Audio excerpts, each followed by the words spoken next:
Welcome to kitchen art. Friends, ગાજરમાંથી હલવો તો તમે ઘણી વખત બનાવીને ખાધો હશે, પણ શું આ રીતે તમે ગાજરની કોઈ મીઠાઈ બનાવી છે? જો તમે ક્યારેય ન બનાવી હોય અને પહેલી વખત જોતા હોય તો આ વિડીયો પૂરેપૂરો જોજો, કારણ કે આજે આપણે ગાજરમાંથી રસમલાઈ બનાવવાના છે. એટલી ટેસ્ટી બને છે કે વાત ન પૂછો. એકવાર બનાવશો તો વારંવાર બનાવવાનું મન થશે. તો ચાલો, વિન્ટર સ્પેશિયલ રેસીપી આજે આપણે બનાવીશું ગાજરમાંથી. રેસીપી સારી લાગે તો લાઈક અને શેર કરજો. મારી ચેનલ ઉપર નવા હોય અને મારી ચેનલને હજુ સબસ્ક્રાઈબ ન કરેલ હોય તો સબસ્ક્રાઈબ કરી બાજુનું બેલ બટન દબાવવાનું ભૂલશો નહીં, જેથી કરીને તમને મારા નવા વિડીયોનું નોટિફિકેશન મળતું રહે. તો સૌથી પહેલાં અહીંયા આપણે ગાજર લેવાના છે. બને તો ફ્રેશ ગાજરનો ઉપયોગ કરજો. ફ્રીજમાં રાખેલા ગાજર ચવડ થઈ જાય છે, તો અહીંયા આપણે ફ્રેશ ગાજર લેશું અને તેના ટુકડા કરી લેશું. ગાજરમાં જો આ રીતે પીરાશવાળો ભાગ હોય તો તેને દૂર કરી લેવાના. આ રીતના ગાજર હોય તો તેને આ રીતે રફલી કટ કરી લેવાના છે. તો અહીં આપણે બધા ગાજરને આ રીતે ટુકડામાં કટ કરી લેશું. ગાજર ટુકડામાં કટ થઈ જાય પછી તેને આપણે મિક્સર જારમાં લઈ લેશું. તો ફ્રેન્ડ્સ, અહીંયા મેં 3 ગાજર લીધેલા છે અને 3 ગાજરને મેં આ રીતે ટુકડામાં કટ કરી લીધા છે. બસ હવે આપણે ગાજરને મિક્સર જારમાં એડ કરી દેવાના છે. મિક્સર જારમાં એડ કર્યા પછી અહીંયા આપણે દૂધ એડ કરવાનું છે. તો અહીંયા આપણે ટોટલ 2 કપ જેટલું દૂધ એડ કરશું. દૂધ એડ કર્યા પછી તેને આપણે ગ્રાઇન્ડ કરી લેશું અને એકદમ સ્મૂથ પેસ્ટ બનાવીને રેડી કરીશું. ફ્રેન્ડ્સ, મારું જાર નાનું છે તો હું પ્રોસેસ 2 વાર કરું છું, જેથી કરીને દૂધ છે તે બહાર ન નીકળી જાય. તો 2 વખત મેં આ રીતે પ્રોસેસ કરેલી છે અને હવે આપણી સ્મૂથ પેસ્ટ છે તે રેડી થઈ ગઈ છે. ગાજરની આ પેસ્ટમાંથી આપણે 2 ચમચી જેટલી પેસ્ટ એક પ્લેટમાં કાઢી લેશું અને બાકીની પેસ્ટ છે તે આપણે પેનમાં લઈ લેશું. અહીંયા આપણે ગેસ ચાલુ કરવાનો નથી. ગેસ ચાલુ કર્યા વગર જ તેમાં 1 ચમચી જેટલું ઘી, 2 ચમચી જેટલી ખાંડ અને જે ગાજરની પેસ્ટ બનાવેલી છે તે પણ આપણે પેનમાં એડ કરી દઈશું. ગાજરની બધી પેસ્ટ આપણે આ રીતે એડ કર્યા પછી તેમાં આપણે મિલ્ક પાવડર એડ કરશું. જો તમારી પાસે મિલ્ક પાવડર હોય તો 1 ચમચી જેટલો મિલ્ક પાવડર જરૂરથી નાખજો. મિલ્ક પાવડર ન હોય તો સ્કીપ પણ કરી શકો છો. તો 1 ચમચી જેટલો મિલ્ક પાવડર એડ કરી દેશું અને અડધા કપ જેટલો રવો એડ કરી દેશું. રવો એડ કર્યા પછી હવે તેમાં આપણે દૂધ એડ કરવાનું છે. જો તમે અડધા કપ જેટલો રવો એડ કરેલો હોય તો 1 કપ જેટલું દૂધ એડ કરવાનું છે. આ પરફેક્ટ માપ છે. બસ હવે આપણે ગેસની ફ્લેમ ચાલુ કરીશું અને બધી વસ્તુને આ રીતે સ્પેચ્યુલાથી હલાવતા જઈશું અને 2 મિનિટમાં જ આપણું મિશ્ર છે એ એકદમ સરસ ઘટ થઈ જશે. તો ફ્રેન્ડ્સ, તમે જોઈ શકો છો આ રીતે આપણે સ્પેચ્યુલાથી જેમ જેમ મિશ્રને ભેગું કરતા જાય છે તેમ તેમ તે ઘટ થતું જાય છે.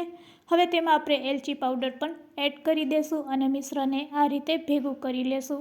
અહીંયા મિશ્ર છે એ એકદમ સરસ ઠીક થઈ ગયું છે, પેન છોડવા લાગ્યું છે. તો આપણે ગેસની ફ્લેમ બંધ કરી દઈશું અને તેને લીડથી 1 મિનિટ માટે આ રીતે ઢાંકી દઈશું. 1 મિનિટ પછી આપણે ચેક કરીશું. અહીંયા માવો છે એ એકદમ સરસ રેડી થઈ ગયો છે. બસ હવે રેડી કરેલા આ માવામાંથી આપણે બોલ્સ બનાવવાના છે. તો અહીંયા આપણે નાના નાના બોલ્સ બનાવવાના છે. તો મિશ્રને આ રીતે એક વખત મિક્સ કરી લેવાનું અને મિક્સ કર્યા પછી હાથમાં તેલ લગાડવાનું અને હાથમાં તેલ લગાડ્યા પછી આ રીતે મિશ્રમાંથી આપણે નાના નાના બોલ્સ બનાવીશું. જો તમારી પાસે નાની ગોળ ચમચી હોય તો પરફેક્ટ માપ સાથે પણ તમે આ બોલ્સ બનાવી શકો છો. તો બધા બોલ્સ એક સરખા થશે. તો અહીં અમે બધા બોલ્સ બનાવીને રેડી કરી લીધા છે. હવે કાણાવાળી પ્લેટ લેશું અને પ્લેટને તેલથી ગ્રીસ કરી લેશું અને રેડી કરેલા બધા બોલ્સને આ રીતે છૂટછૂટા તેમાં રાખી દેશું. જ્યારે આપણે આ પ્રોસેસ કરતા હોય ત્યારે આપણે સ્ટીમરમાં પાણી ગરમ કરવા માટે રાખી દેવાનું. તો અહીં આપણું પાણી પણ સરસ ગરમ થઈ ગયું છે. ચાલો આ પ્લેટને તેના ઉપર સેટ કરી દઈએ. હવે 5 થી 7 મિનિટ માટે તેને લીડથી ઢાંકીને હાઈ ફ્લેમ ઉપર થવા દેશું. 7 મિનિટ પછી આપણે ચેક કરશું તો અહીંયા આપણા બોલ્સ છે એ સરસ બફાઈ ગયા હશે. ગેસની ફ્લેમ બંધ કરી દેશું અને તેને રૂમ ટેમ્પરેચર ઉપર આવવા દેશું. તો અહીં આપણા બોલ્સ ઠંડા થઈ રહ્યા છે ત્યાં સુધી આપણે દૂધને ગરમ કરી લેશું. તો ગેસની ફ્લેમ ચાલુ કરી એક કડાઈમાં આપણે અડધા લીટર જેટલું દૂધ લેશું, એટલે કે 500 ml દૂધ લેશું. આ દૂધને સારી રીતે ગરમ થવા દેશું અને પછી તેમાં સાકર એડ કરી દેશું. તમારા સ્વાદ મુજબ તમારે સાકર એડ કરવાની છે. મીઠાશ વધારે પસંદ હોય તો વધારે એડ કરવાની. તો અત્યારે મેં 4 ચમચી જેટલી સાકર એડ કરેલી છે. થોડોક એલચી પાવડર એડ કરેલો છે. દૂધને આ રીતે હલાવતા જશું અને ઉકળવા દેશું. પછી તેમાં આપણે જે પેસ્ટ રાખેલી છે તે એડ કરી દેશું. આ રીતે પેસ્ટ એડ કર્યા પછી તેને પણ દૂધ સાથે સારી રીતે મિક્સ કરી લેશું. તો ફ્રેન્ડ્સ, અહીંયા આપણું દૂધ રેડી છે. ગેસની ફ્લેમ આપણે બંધ કરી દેશું. તમે આ રીતે જેમ જેમ હલાવતા જશો તેમ તેમ દૂધ છે એ થોડુંક ઘટ થશે. હવે બસ ગેસની ફ્લેમ બંધ કર્યા પછી ગરમ ગરમ દૂધમાંથી થોડુંક દૂધ હું વાટકીમાં કાઢી લઉં છું. બાકીનું દૂધ હું કડાઈમાં ઠંડુ થવા માટે રહેવા દઈશ.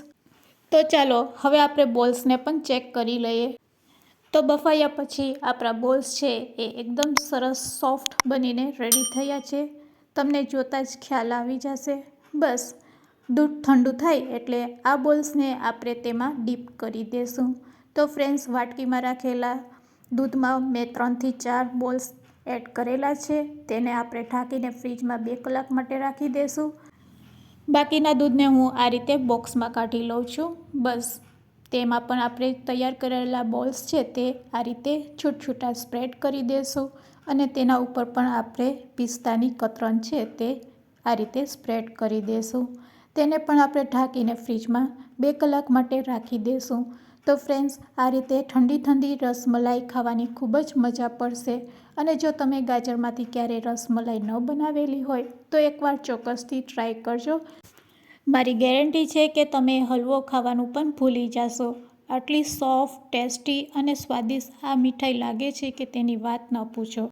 ઠંડી ઠંડી રસમલાઈ રેડી છે ડેઝર્ટમાં સર્વ કરવા માટે. ફ્રેન્ડ્સ, આ વિડીયો તમે ક્યાંથી જોઈ રહ્યા છો તે મને કમેન્ટ્સમાં જરૂરથી કહેજો. મારી ચેનલને હજુ સબસ્ક્રાઈબ ન કરેલ હોય તો સબસ્ક્રાઈબ કરી લેજો. વિડીયોને એન્ડ સુધી જોયો હોય તો એક લાઇક જરૂરથી આપજો.